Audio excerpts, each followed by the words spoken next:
Hi, I'm Bobby Tejas. Now, sometimes in our life, we all sense the sense of death, that things are not moving forward, that things just seem that there seems to be no hope to a particular situation in your life. Now, when we are experiencing this, very often we think this is it. This is the end. There is nothing beyond this. This is death. Now, I want to take you to the book of Ezekiel. We're all familiar with the story of Ezekiel being drawn into a vision where God tells him to prophesy over dead bones. Now, it's very interesting the words used here.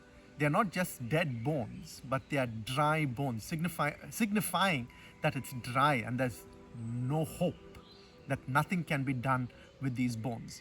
And in that situation, God asks Ezekiel to prophesy to those bones. Now, as Ezekiel is prophesying to these bones, this fantastic vision, all of these bones begin to collect, and there's a beautiful song as well. The thigh bone connects to each one of these bones, and it begins to form a certain structure.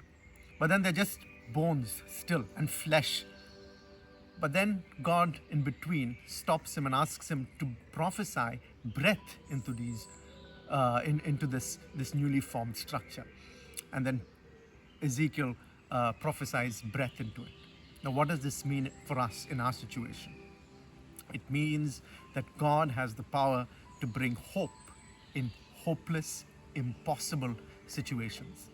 Now, if you're in a situation like that, I'd like to tell you, do not lose hope that God has the power. Man might not have the power to bring to life your dead, your dry and dead situations, but God has the power to bring those situations back to life. So don't lose hope. Now, I want you to fast forward to the future, where Jesus now has been put on the cross and he's been buried into this tomb. Now, for the disciples at this point, they have perhaps lost hope. They've sacrificed everything in their life to follow this man Jesus, but then it turns out that this man's put on a cross, and then he's dead, and he's now in a tomb. 3 years of following, 3 years of sacrificing their careers, all wasted now. A dead situation. Now, in this situation, we have Mary who goes into the tomb. And what does she find inside the tomb? Emptiness.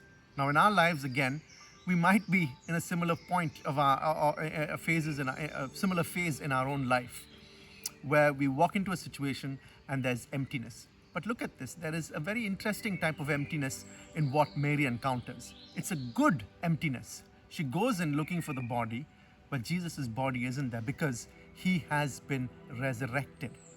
So, in your own emptiness, whatever it is that you're experiencing, God can turn those negative situations into something good, a good type of emptiness. So, look into your life. Look for those emptinesses, those empty situations in your life. God can turn those empty situations into good emptiness. Jesus has been resurrected. And similarly, in your life, Jesus can be resurrected. Now, again, what I want you to do is to fast forward a bit further. Now, this is here where Jesus tells his disciples that he's not going to be with them anymore, but he's going to send them a comforter. A second time of loss. First loss is when Jesus is on the cross and he dies, he comes back and he's with them for a short while, and then now he says, I have to leave. A second loss. But he says, I'm leaving now, but this is good for you. If I leave, I'm going to send you a comforter, which is the Holy Spirit, to guide you and to be in you. And so, in the second moment of loss, when they're experiencing that, Jesus gives us his Holy Spirit. Now, that's a beautiful thing. God is no longer out there, he is now in you. And that's such a beautiful thought for us as Christians. A powerful thought for us as Christians, that God is not distant anymore. He has given you the power. He exists within you. And so now you have the power to go into different places and bring life to empty situations and to bring you encouragement. Not only bring yourself encouragement, but you can go and bring encouragement into different situations in your own life. And so wherever you are in your life's journey now, do not give up. Don't lose hope. Trust in Jesus. And when you trust in him, he can bring life to you. He can bring life to your dead situations. He can bring hope to your hopelessness. He can bring love if you are feeling unloved. Don't lose hope.